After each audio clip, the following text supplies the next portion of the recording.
Hi, my name is Summer Presswood, and today I'll be discussing Medicaid gaps and their impact on child welfare. In this presentation, I will explore both sides of the debate of Medicaid expansion, having Medicaid access, and demonstrate practical ways a social worker can assist families through navigating through enrollment and accessing certain different services. I believe this hot topic is critical because healthcare coverage is directly affected.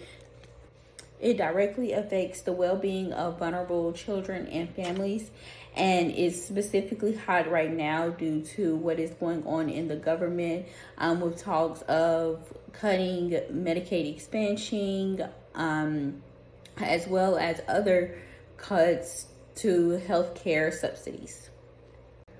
All right, so what is Medicaid? Medicaid is a joint federal and state program that helps cover medical costs for some people with limited income and resources. The federal government has general rules that all state Medicaid programs must follow, but each state runs its own program. This means eligibility requirements and benefits can vary from state to state. I know in North Carolina, Medicaid expansion became effective in December 1st of 2023. So that is the most recent expansion policy that was created in North Carolina. The purpose of this debate on Medicaid expansion is because Medicaid is critical for children of low-income families. There are gaps in coverage affecting child safety, mental health, and foster care, and that is how it relates to the child welfare system. And these gaps can lead to higher rates of child neglect, abuse, and foster care placement. And the purpose is to examine the impact of Medicaid access of child welfare and demonstrate how social workers can intervene effectively.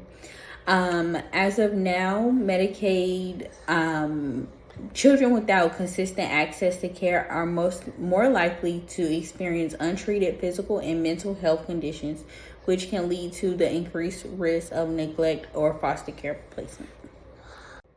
So as of right now in the North Carolina Medicaid system and specialized foster care plan, every child under the age of 26 that is enrolled in foster care is eligible for full Medicaid coverage.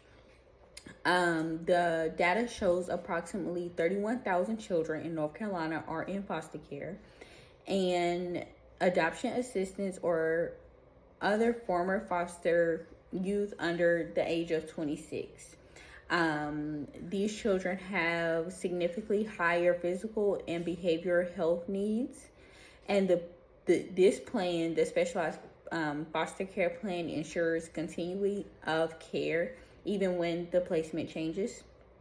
So no matter who the child is placed with, if they're picked up and if they have stayed with the family for say 3 months, they're picked up one night, moved to a different family, no matter what, they'll still have coverage. So there's no lapse in coverage.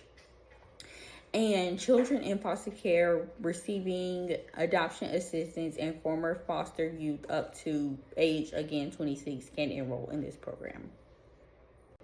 All right, so starting on the debate, we've already had our opening statement, discussed what Medicaid is, discussed the current plan that North Carolina has in place. Next, we're going to move on to the arguments. I'll be presenting both sides, and then we'll have our closing statement. All right, so the first side we have is the side that believes Medicaid expansion is great for the community and is improving child welfare outcomes. Those who believe this side believe there's easier access to physical and mental health care, reduce stress on families that children are placed with, which will lower the risk of neglect, as well as it supports the children in foster care and at-risk families. Something interesting I found was Palmer et al. States that they support the importance of managed care as a tool to maintain or improve access while controlling the costs for child welfare. So a couple of years ago, North Carolina broke up into different what is called managed care plans.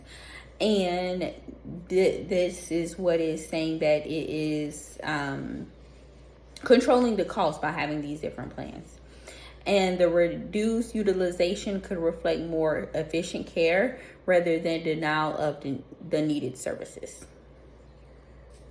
While on the other hand of the debate, you have critics who argue that Medicaid gaps are necessary to control costs and prevent fraud. So while researching the those against Medicaid expansions, they believe that unrestricted access could strain the state's budget or be misused. While these concerns exist, the negative impact on vulnerable children and families are very significant. This may cause families to struggle to get access to health care, and if a family would struggle getting access to health care, that would increase the child's risk of maltreatment or prolong their foster care experience. So the social worker's role in this case would be to assist the families with enrollment paperwork and eligibility documentation, getting all of the pay stubs, all of the verifications needed, so that way there's no delay in coverage. Also connecting the families to behavioral and mental health services. So that will tie in with the managed care plans. Finding out which managed care plan would be the right fit for the child or for the family to provide them with the correct services that they need. And to advocate for policy change when systematic barriers exist. So an example of this may be what's going on in the government today, and social workers advocating, saying we need to keep Medicaid expansion, because right now the Medicaid expansion is providing much more coverage than it was before for those who were not eligible. And tying this into social work ethics and values, it will be service, because we are supporting families, giving them access to resources; social justice, addressing inequalities in Medicaid access; and dignity and worth of a person by empowering the families to let them know that to help them apply for Medicaid services. And I have included a list of my resources. These sources have provided the evidence and guidance that inform me both the debate and practical intervention strategies that I have discussed today.